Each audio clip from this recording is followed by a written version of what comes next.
Okay. Hello, it is Thursday, Q&A Thursday. Lori and Bob here, Hello. and we had a question from a woman whose husband will not come in to therapy, and she was saying what to do.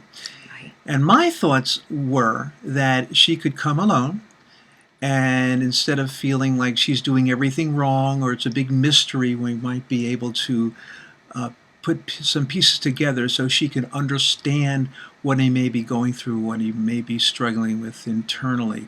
Now, wait, I just want to tell you, Mm. I sometimes have the woman come in alone, and then the guy out there wonders, what did she say about me? Yes. And so he comes in for the next Right. session. And even if he doesn't come in for the next session, he's going to be asking, so there's a little bit of connection. That's true. I didn't Right. think about that. Okay. But that's true. So sometimes if the anxiety goes down, if you have an idea of what might be going on with him, and there might be some specific things, but you were pointing to some basic things about men that if a woman understands them, they're going to be better able to help bring him in, or at least discuss or think about some of the things that need to be thought about in the relationship. Right. Because what I have seen is that a woman will call up and say, my husband won't come in, what can I do?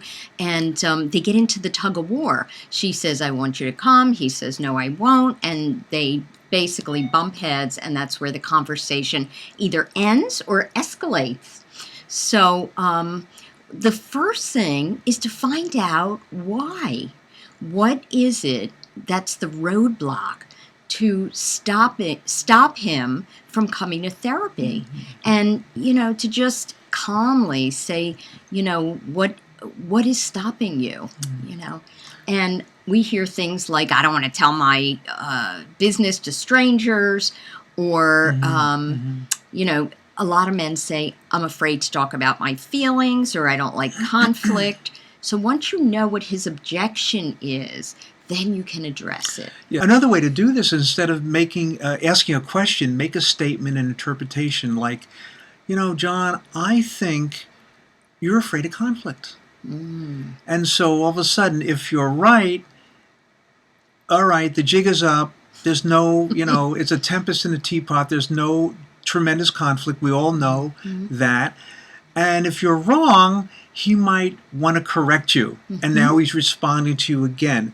And a lot of therapists will, instead of, and they do this with kids, instead of asking a question which kind of puts you on the spot, if you make a statement, sometimes it's easier. It can be right or wrong. It doesn't matter, because you're engaging the person. Good thought. Interesting. Yeah, instead of arguing. The other thing that I suggest to people whose spouse won't come in is to ask them just to come in one time, just to come in once. And then if they don't like it, they don't have to come back. Because the truth is, if they come and they're not really willing to do the work, it's pointless anyway. Right. So if they come that one time and they feel a connection to the therapist, it decreases the fear.